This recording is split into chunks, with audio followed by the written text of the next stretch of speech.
هي الحياة بالورقة والقلم؟ لو الحياة بالورقة والقلم ما كناش كسبنا بلجيكا امبارح. ولو الحياة بالورقة والقلم ما كانش طارق حب إلهام قوي قوي قوي. على فكرة، لكل الشكاكين احنا مطولين. مصر هتصعد وطارق هيتجوز طبعا إلهام وهيكملوا غير النهاية اللي احنا اتفرجنا عليها.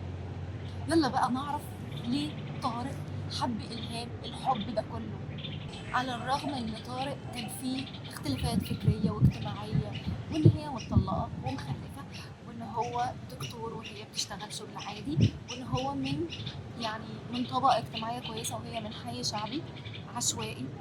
الا ان هو حب يكمل معاها. ليه؟ لان الهام كانت بتكمل الجزء اللي ناقصه.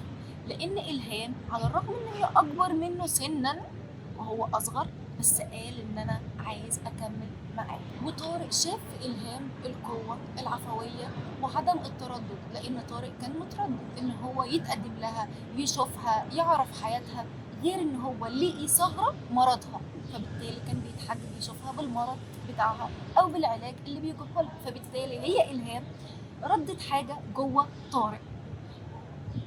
تاني حاجه، الامان والقبول الغير المشروط.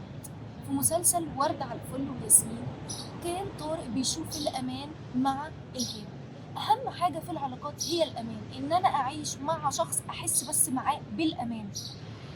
حتى لو أنت السن أو فرق الطبقات أو الحاجات اللي أنا قلتها دي كلها، بس أنت مجرد إن أنت تحس معاه بالأمان أنت هتشيل القناع اللي على وشك وهتكون على طبيعتك. هو حس مع إلهام كده، حتى قال لها ان انت عامله زي الاكل اللي بنطلبه من المطعم، اول ما بنشوفه نفسنا بتتفتح عليه. هو شبهها بكده. وطارق حس مع الهام الامان اللي هيدوم معاه طول العمر، وده طبعا مش هنلاقيه مع اي حد وخلاص. تالت حاجه صراع التحدي الشغف. انا مثلا قدامي طارق ده اصغر من الهام ب10 سنين. الهام عندها حاجه و30 سنه، داخله في الاربعينات. الهام متجوزه ومتطلقه ومخلفه. طارق لسه بيبي كده طالع لشباب. فلقي جواها ان هو لازم يتحدى الشخصيه دي ويعرف ايه اللي جواها، ايه مقومات الشخصيه دي عشان خاطر تكون بالقوه دي. مين دي؟ مين دي اللي تخليني احبها بالشكل ده؟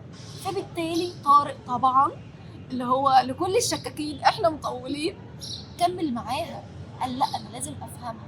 التحدي والصراع الداخلي اللي جوه الشخص بيزرع جوانا بذرة التحدي، بيزرع جوانا بذرة ان انا لازم اعرف كل حاجة بتدور جوه الشخصية. بقى ما اعتمدش على اهلي لا رافضينها عشان خاطر سنها، اهلي بقى رافضينها عشان خاطر هي اكبر مني، عشان خاطر هي بتشتغل في مكان شعبي، عشان خاطر هي مخلفة مطلقة عندها بيبي مريضة خالص. طارق ايدول لكل بنت موجودة. وهو بجد لما اتفرجت على الماتش امبارح حسيت ان طارق هو شال الليلة كلها. رابع حاجة بالنسبة لإلهام، إلهام بتشوف طارق الحقيقي. إلهام بتشوف طارق لما بيكون ساكت هي فاهمة سكوته، لما بيكون متضايق هي فاهمة هو متضايق ليه. فبالتالي طارق لمس جواها البوينت دي، فبالتالي مش عايز يسيبها. مين يسيب شخص بيفهمه بس من مجرد ان هو بيسكت او من نظرات عينيه؟ مين معانا في الحياة بالشكل ده بيفهم اول ما بسكت او بكون سرحانة او بفكر كتير؟ مين بالظبط؟ مستحيل السن او الطبقات او الكلام ده كله هيكون هو العائق ان قصة الحب تتكمل او يكونوا متجوزين وعايشين حياة حلوة. على فكرة في النهاية طارق كان شايف إلهام البيت والسكن اللي هو عايز يعيش فيه. طارق كان شايف إلهام إن هي برغم سنها الكبير والاختلافات اللي كانت ما بينهم كان شايف إن هي الحضن اللي هيرجع يلاقيه في البيت مفتوح. طارق كان شايف إلهام إن هي ورد على فل وياسمين. طارق اختار الفل والياسمين والورد طبعا على بعض كله. هل احنا في حياتنا بنختار الناس اللي بنعيش معاهم في البيت وفي السكن؟ هل احنا بنختار الناس اللي مهما كانت اختلافاتهم كبيرة قوي وغريبة قوي وصعبة قوي بنختارهم وبنعيش معاهم وبنشوفهم وردة على فل وياسمين زي اللي انا لابساه دلوقتي؟ هل احنا قابلنا ناس كتير زي طارق في حياتنا وعاشوا معانا حياة عفوية طبيعية على حقيقتها مش متكلفة؟